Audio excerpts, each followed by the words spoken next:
can use your hatchet.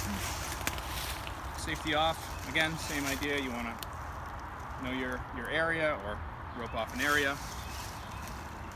And this would be good. So a hatchet, this piece you could cut through with a hatchet, but you also might use it for some of these littler things like that, trying to get kind of pieces like this off of them. I mean, these are really small, you could just break these off, but if they were a little bit bigger, like this one here perhaps, maybe I'm trying to get this off and I don't have the saw, or the saw's not quite what I'm looking for today.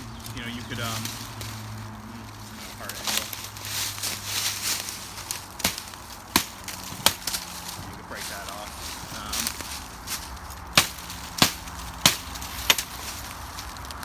And these aren't really good examples. Hatchet, we could maybe take this top part off here and chip it away.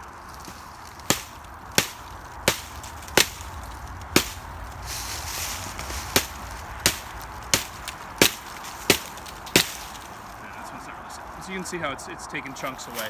There's a much rougher cut, and we'll cut, good for smaller pieces, bushwhacking, clearing out some stuff. Now the last piece we're going to use is the axe. Safety off. The axe is for much bigger logs. Usually you'd probably do something bigger than this, chopping down a tree. Can you go? Go away. Outside of my safety circle. Again, this one's probably pretty small for an axe, but it would be fine for our demonstration.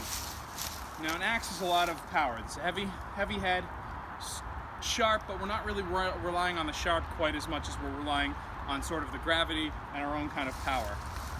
So you have a stance for it. You hold one up here, one down here.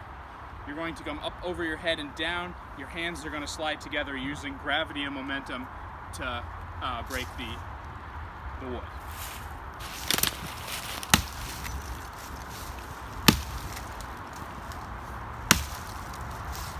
Probably a little close.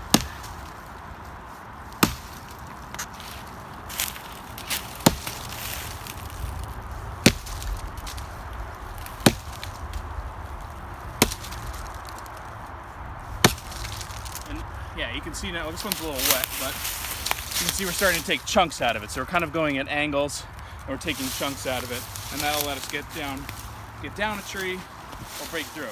Again, this one's a little bit small. And actually, now that I'm looking at it, it's a little bit green, but you do get the idea of what's going on there. This one's small enough we could probably just cut it through the bow saw, so I didn't realize how green it was. It's another important part when you're sawing up wood, especially if you're using it for fire or for structure. You want something that's well seasoned. This one, as you can see, is kind of actually still in the ground. Probably didn't fall that long ago. It's a little bit green. That's not going to make a good fire.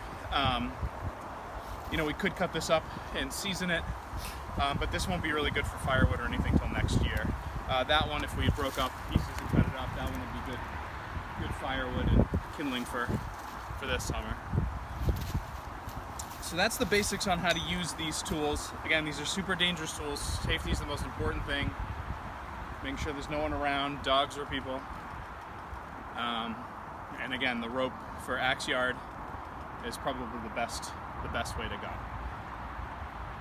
And the last video we're going to have for this Instructable is I'm going to show you how to sharpen.